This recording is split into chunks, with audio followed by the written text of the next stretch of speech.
holiday abroad has, for many Swedes, come to be seen as something of a citizen's right. The 1930s saw the legal right to holidays and the development of an airline industry which, after the Second World War, could be used to transport tourists. The charter flight was born. In the 1980s, backpackers went on long journeys to countries which, today, are equally natural destinations for families with children or the last-minute traveller. The dream is an untouched paradise, a paradise that lies ever farther afield, and a dream that seldom includes those who live there. Today, tourism is a multi-trillion-dollar industry. For tourist resorts in poor countries, this means, on the one hand, job opportunities, infrastructure development, and tax revenues. On the other hand, the greater part of the profits goes not to the host country, but rather back home with the tourists, via the international airlines, tour operators, and hotel owners. For most people, a trip or a holiday is a break from everyday life. Far away from home, it's easy to try something new, or to accept things we wouldn't usually put up with. Sometimes that's good, for example when we try new foods, or get to know a new culture. Sometimes it's not so good. It's easy to forget how we might feel about tourists in our own country, in our local area, acting in the same way that we do when on holiday.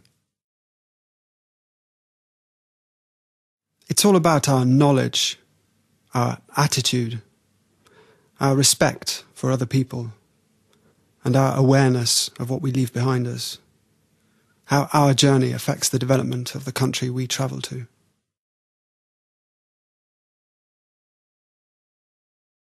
Before, I could afford to eat out once in a while, but I can't anymore because all the prices have gone up, been adjusted for the tourists. If I was broke, at least I could go fishing, but we don't have any fish left. There are tower block hotels everywhere, and they pour dirty wastewater straight into the sea. There are plastic bags bobbing in the water. Your body itches after a dip these days. And there are jet skis and parasols and tourists all over. I mean, there isn't much of Thailand left here, really. Joe says he has nothing against tourists in principle. You can come here if you want to, he says. But some things do annoy him. Sure, some just want to lie on the beach. But a lot of men come here for two things, cheap beer and cheap sex. And I really wish they'd stay at home. Then we have gangs of young men who get drunk and drive around on motorbikes, or couples who haggle with me over 100 baht, even though it's nothing to them. Sometimes, in fact, I wonder if you think you're better than us Thais. Honestly, how many of all you tourists who come here have any idea of where you are? To attract tourists, new resorts compete on the basis of cheap labour and poor working conditions. It's not unusual to be served by the same waitress for breakfast, lunch, and dinner. And joining the union is often out of the question. Many tourist establishments are in countries where water is a scarce resource.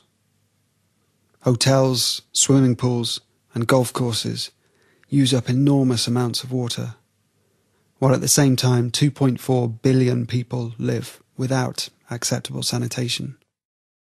The growth of travel also means the growth of child sex tourism. Children who, because of poverty, are sold for humiliation, violation, and rape. Another issue is alcohol, which in many tourist countries is the leading cause of ill health and premature death. Consumption in Asia, Africa, and Latin America has increased sharply in recent years, not least on account of tourism. Tourism has the potential to be a driving force for development in many countries. But for that to happen, we need to change the way we travel, and the travel industry needs to become more responsible.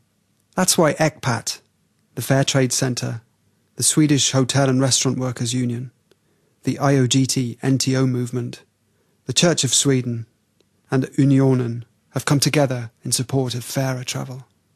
Do you want to be a part of making travel fairer?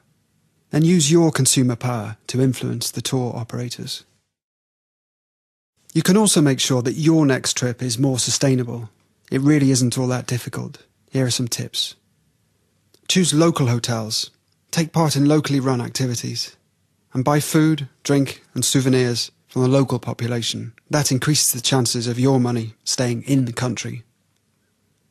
Don't haggle for the sake of haggling, but show a little respect for the seller. Be economical with the water when you take a shower, and report suspected cases of child prostitution to the local police or to ecpat Sweden's hotline, www.ecpathotline.se.